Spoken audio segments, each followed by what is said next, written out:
Hey everyone, it is tea time with the diva. Grab your tea, grab your coffee, because we're going to get into it. This tea time is dedicated to Wendy and Eddie Osefo. And yes, by the way, hit the like button. Things are not looking good. Things are not looking good in their fraud case at all. When they arrested them, they seized emails, bank records, Instagram accounts, and also they, even though Wendy and Eddie put in a motion to be tried separately, they're saying no, they're looking to trial them together. Um, eh, it's looking bad, is all I can say. Let's get into it. I'm going to share a screen. So, damning evidence. Real Housewives of Potomac stars Dr. Wendy and Eddie Osefo's emails, bank records, and Instagram accounts seized by law enforcement and fraud case. Inside how investigators targeted their email and Instagram accounts. Listen, I'm actually trying to get better with social media. I am the worst, probably. But some people, I mean, they do the most. But when you are a celebrity or you're in that entertainment world or influencer world, you gotta post. But if you're going to be fraudulent, and I'm not saying they did this, don't get a bag from a booster and then you're gonna post it online like you bought it from the store. Like that's just dumb. Let me go ahead and play.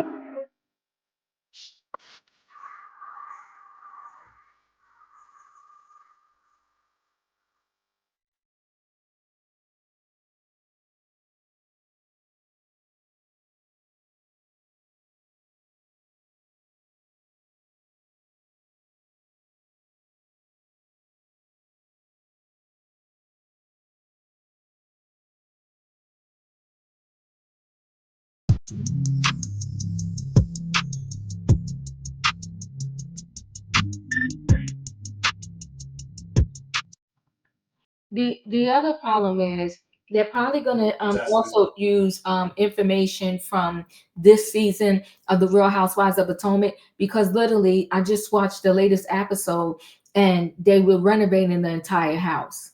This is just bad for them. Real Housewives of Potomac star Wendy and Eddie Osefo's emails, bank records, and Instagram accounts were seized by law enforcement in their fraud case, the U.S. Sun can exclusively reveal. Court filings from the state attorney's office reveal both Eddie and Wendy's various records were seized by law enforcement who were investigating the couple's alleged insurance fraud after they faked a break-in at their home. Y'all too, why'd y'all do this? Allegedly, right? We gotta say. Wendy and Eddie were arrested on October the 9th and was subsequently hit with a slew of charges, including conspiracy, false misleading info, and insurance fraud. The state index of information produced in discovery revealed that the investigators gained access to the Real Housewives of Potomac stars Gmail accounts, as well as a third Gmail account that did not include either of their names. Those emails were accessed via the search and seize warrant served to Google. Not they contacted Google. Additionally, Wendy's Instagram accounts, which were a target of the investigation after she posed with a ring she claimed was stolen, were also the subject are a search and seizure warrant, which was served to Meta platforms, and that's Instagram, I guess, Facebook, right? Through Meta, investigators were able to access Wendy's Instagram with the handle The Dr. Wendy Show, as well as her main account with the handle on Wendy Osefo. A search and seizure warrant was also served on Wendy's Apple ID. Another was served to a company called TextNow Inc., as well as home security companies, Ring Protect Inc., and ADT Security Services. In addition to each search and seizure warrants, the discovery index also included bank accounts from Ali Bank, American Express, and Capital One. Now, I will say with my ADT, so they give me to 11 p.m. at night. And that's when they expect me to put my alarm on for the night. And then if I don't, like, I'll get an email saying like you didn't alarm your house, blah blah blah, whatever. In addition to the search and seizure warrants, the discovery index also included, oh, I read that part. Several luxury retailers were listed as contributing to the discovery, including Van Cleef, that's a jewelry company, Louis Vuitton, Saks, and Ascot Diamonds. Additionally, the state responded to Wendy and Eddie's claims that there arrests were illegal, due in part to defects in the charging documents. They also said that any statements made by the defendant were voluntary and made after the defendant was properly advised of his or her rights. This case also appeared to be attempting to trial Wendy and Eddie as co-defendants, despite the couple requesting to be tried separately. You know, sometimes these people that write these articles, they need to do spell check, put it in what's that? What is that? Jack TTP, whatever the AI thing is, because they be putting in the wrong words. The state said that the defendants will not be prejudiced by a joiner of his/her trial with co-defendants, and he shall see will not be prejudiced by the joiner of charges. The state further claimed that there is no defect in the charging document. As the U.S. Sun previously revealed, Wendy and Eddie faced multiple charges after police alleged they staged a home break-in to fraudulently collect money from their various insurance providers. Wendy also lost her employment as a professor at Wesleyan University following the arrest, although her representative insisted she resigned and was not dismissed. During her appearance at BravoCon this weekend, Wendy briefly addressed her and her husband's arrest. You know, it's an unfortunate situation, and right now I can't say too much, but I will say when the time is right. But she said, I will say when the time is right, she told the audience. I will share my story with everyone, and for now, they're just allegations. So we will continue to push forward. And she is correct. For now, they are just allegations, but allegations that have some damning information attached to it, right? Or evidence or receipts, like the people like to say.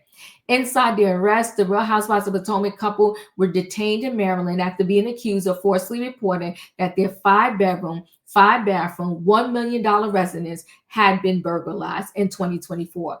The charges relate to incidents that occurred between April and May of that year. They said, what is insurance fraud? So Wendy and Eddie Osefo were hit with a slew of charges, including insurance fraud. Insurance fraud is the act of deception or misrepresentation to an insurance company for financial gain, such as faking an incident to file a claim, exaggerating a legitimate claim, or lying about details to lower premiums. It is a felony that can be committed by individuals, businesses, or even insurance employees. It includes premeditated schemes and smaller deceptions. This can result in several penalties like fines, jail time, and having to repay the stolen money. And it ultimately increases costs for all policy holders. So that's interesting. So just the simple fact, because I did ask this question, what if you didn't ever get the money? But the simple fact of you submitting said claim, knowing it was false, is a problem.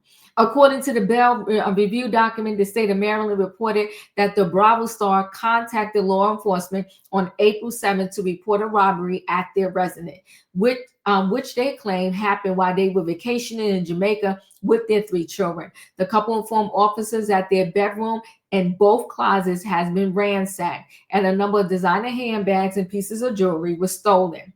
Following this, they submitted claims to 3 separate insurance companies for the purported losses. The state document further alleged that Eddie submitted overlapping claims. I think he might be in more trouble for certain items to 2 different insurance companies. Edward Osefo gave recorded statements, and he's probably in more trouble, to 2 of the insurance companies regarding a list of stolen items he provided. He was asked if any of the items on the list had been returned, which he denied. He was also questioned about having other insurance, but did not disclose the home state and jewelers that he was also making a claim with travel insurance. The paperwork specifies the total amount of loss claimed on the sworn statement of loss was $2,500 for the building and an estimated $450,000 for content/personal property. Homesite denied his claim due to the failure to disclose other policies. Eddie included an inventory of reported stolen items along with receipts for most of the items listed. The document noted Wendy's anniversary band. Investigators observed that Wendy's diamond anniversary band, which was listed among the stolen property, remained visible on her Instagram account in the weeks following the alleged burglary.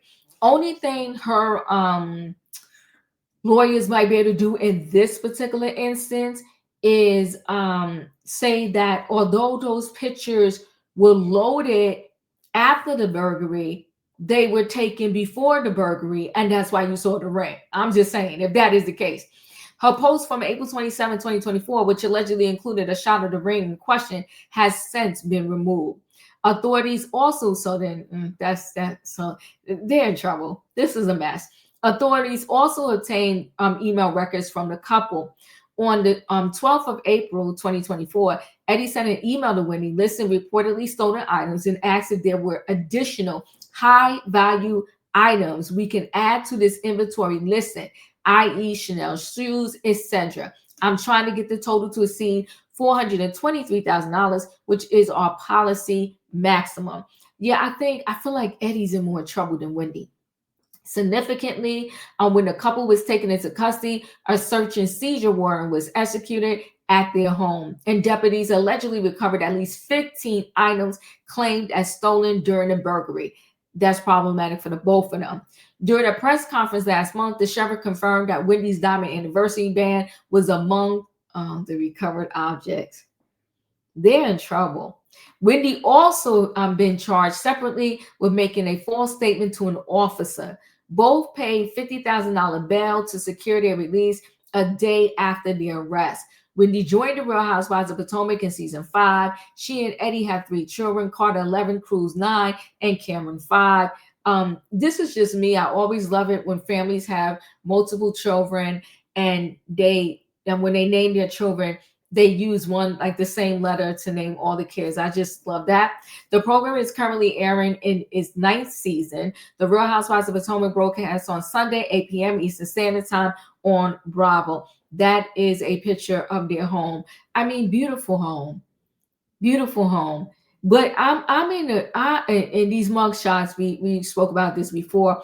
Just awful. They look like they was high in the mug shots. Beautiful home, beautiful couple. Why did this have to happen? Why did it go down? They took this road. I don't know. And then, like I said, the other problematic thing is this season, she's shown like renovating her whole house. This is bad. The evidence against them is piling up. But we've seen people with more evidence against them and the right lawyers get out of this. But I think they need some high profile lawyers. But I don't know if they have that money to get somebody that's like $5,000 an hour.